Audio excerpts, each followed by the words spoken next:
How do you tell a depressed friend or partner that you don't have the mental resources to listen to them be depressed anymore, without coming across as a massive asshole? My wife has this habit. What helped us is that I told her, I don't mind hearing your complaints about work, but could you mix something positive from your day in there too? It's hard for me to come home after a day at work to a night of someone complaining about work. All I need to get me through this is a couple of positive things mixed in with the negative. I think that it has helped her as well because when something shitty happens at work that she wants to tell me about, she starts looking for good things that are happening to tell me about as well. My current girlfriend complains like that about pretty much everything. I wish I could impose time limits, but me saying anything only makes it worse. I have general anxiety and it's been flaring up for the last couple of weeks. I am in constant fear of getting scolded for something I had nothing to do with and can do nothing about. It's extremely stressful and I've had a ringing in my head for a long time now. Edit have no idea about why I all of a sudden decided to share that with some stranger, but apparently I needed to. One of my best buddies is so respectful about this. Hey, I've got some heavy stuff to share. Can you handle it? It's great. I thought it was weird at first, but sometimes I can't handle it and he is cool about it. I think both sides need to communicate and it will be okay. They don't just need someone to talk to. What they need is constant validation on the same points they will bring up repeatedly for years. What they need is professional help, possibly medical and lifestyle changes. If they are already seeing a doctor, you decide how much time to spend with them, knowing that at this time spent will be all about them. And if they want to talk and you're up for it, go on a walk together. Exercise helps fight depression.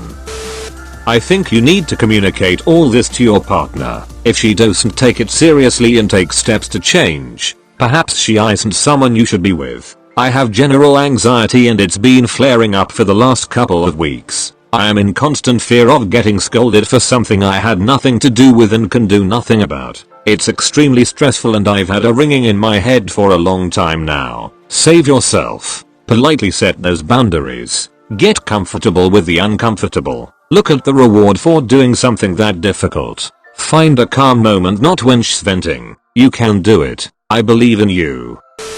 You tell them that. Say that you care about them and want to be there to listen, but today you are super stressed out and need time to yourself. Something along those lines. A good quote I heard relating to this is, you don't have to set yourself on fire to keep others warm. Feel understand. They don't want to be around themselves either, so they get it when others don't too. This is where communication is important. If you just say, hey, you got 15 minutes, make it worth it, then she'll probably rightfully flip her shit. But you should find a way to communicate that her complaining constantly isn't good for your mental health or mood, and then suggest some sort of time box as a solution. It's not good for hers either, but you should find a way to communicate that her complaining constantly isn't good for your mental health or mood, and then suggest some sort of time box as a solution. I've said these exact words to my BF, to which he responded, in making it about me when he's the one who has to deal with shitty work every day. Like, what do you even say to someone thinking so negatively? How's about we get some outside help? The we has a massive impact here. It shows them that you don't simply abandon them, even if you are not able to help them right now. My best friend has been battling depression, and I've been trying to support him and doing my best to help him. He knows how much he means to me, but the last time, I just cracked and started crying. He said stuff like he doesn't matter anymore, and he wants out and that, so what if I'm your best friend, like it meant nothing.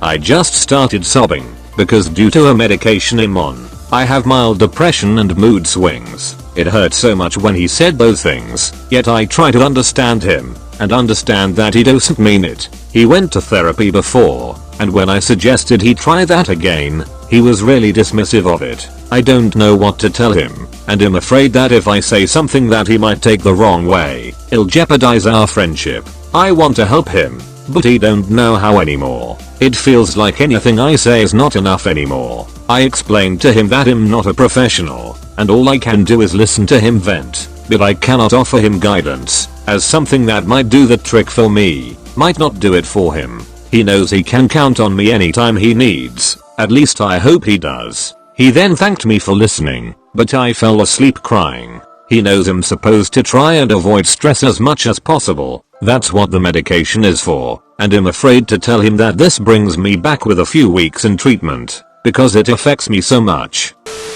I mean, tact goes a long way, but you would hope a person you have potential to spend your life with would be open to respectful emotional boundaries to better the health of the couple. To tie into the gilded comment, a couple levels above yours. That's a good reasonable hope to have in general. But when your partner suffers from mental health issues, anxiety or depression or otherwise, those conditions can completely override tendencies like being tactful or respecting boundaries. They can be perfectly aware of what your boundaries are and understand why you set them, and can, intellectually, agree with the concept of not completely draining you, but then they just can't rein in their emotions when their stress levels get high enough. That's why a lot of the longer replies in this thread are about how to compassionately enforce those boundaries, because sometimes your partner can lose sight of them and hurt you in the process. And just like the parent answer said, if they don't respect you and your boundaries, then it's okay to cut them off. Your own health is important too, and sometimes you have to put yourself first. This is unbelievable to a lot of people a lot of the time, but know this. If you are truly unhappy with the person you are with because they don't respect you and your feelings, you have to cut ties with them and find someone else if you still want to be in a relationship. Hopefully the next will be healthier. If not, rinse and repeat, provided you are not the cancer in each of those relationships. The comedy in that joke was truly divine. Oftentimes when a person we care about is struggling, we want to jump in and fix everything. That's not always what the person needs. Maybe they just need to vent to someone without judgment. This goes for more than just depression as well. Most of the time men can't really tell if a woman is just wanting to vent or really asking for help. I've told my wife that if she'll just start with something like "I need some advice" or "I just need to vent for a minute," it will help me know what she's looking for and be there better for her.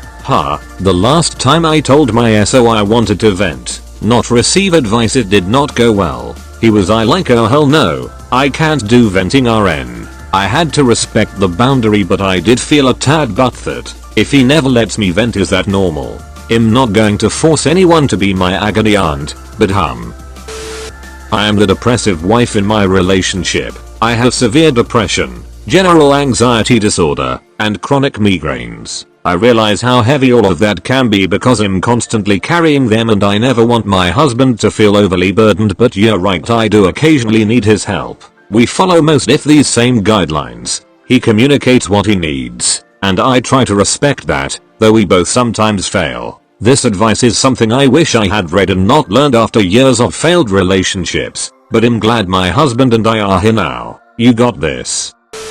I'm a compassionate person, but also very blunt. I'll listen as long as I can, be it minutes or years, but there comes a point where it's just too much. Listen, I love you to death and I want to help, but this is just way more than I can handle right now. How's about we get some outside help? This is a really good answer. Might be the best way of saying it.